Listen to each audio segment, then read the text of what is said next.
అలాగే ప్రెజెంట్ ఇంత బావుంది. ఇప్పుడు మనకున్న మైనస్ పాయింట్‌లయితే చెప్తాను.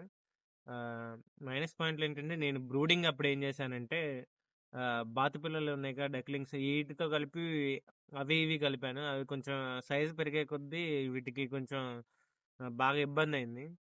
బాతు పిల్లల వల్ల ఒక 5 పిల్లలైతే చనిపోయినాయి తొక్కి. అంటే బాతు పిల్లలు తొక్కడం, వాటి మధ్యలో పడుకోవడం, వాటి కింద ఇవి ఉండటం అలా జరిగినాయనమాట.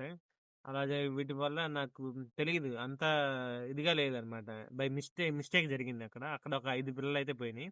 ఇక మామూలుగా అయితే వాటి వీక్‌గా ఉన్న పిల్లలు ఉంటాయి. మాక్సిమం వీక్‌గా ఉన్న పిల్లలు ఆటోమేటిక్‌గా అవి గూడా ఉండవు. మొత్తానికి మనకైతే ఇప్పటిదాకా 14 పిల్లలైతే మొర్టాలిటీ ఉంది. 100 పిల్లల్లో ఇప్పటిదాకా అయితే 1 మంత్ లోపు 14 పిల్లలైతే ఆహ్, మొర్టాలిటీ జరిగింది. మిగతావన్నీ బానే ఉన్నాయి. వాటిని ఇండివిడ్యుయల్‌గా పెడదామని అనుకుంటున్నాను. ఇండివిడ్యుయల్‌గా అంటే అవి దొరకడం లేదు. నైట్ పూట అవి ఇగ మనకి చిక్కడం లేదనమాట. సో, అందుకనే ఈ విధంగా అయితే నేను చేశాను.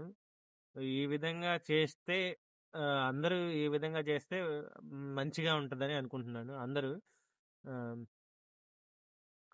నేనైతే ఇవి ఫాలో అయ్యాను. మీరే ఇవి ఫాలో అవ్వండి అని నేను చెప్పలేదు. నేనైతే ఇవి ఫాలో అయ్యాను. ఈ విధంగా చేసుకుంటే మన పిల్లలు ఇదిగా ఉంటాయి. సో, మనకైతే 1 మంత్ పిల్లలు చూసారుగా ఇగో మీకు ఈ విధంగా కనిపిస్తున్నాయి.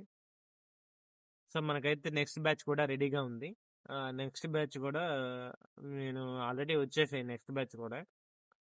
సో, వాటి వీడియోస్ కూడా నేను తొందరలోనే పెడతాను. ఓకేనా? ప్లీజ్ అందరూ సబ్స్క్రైబ్ అవ్వండి.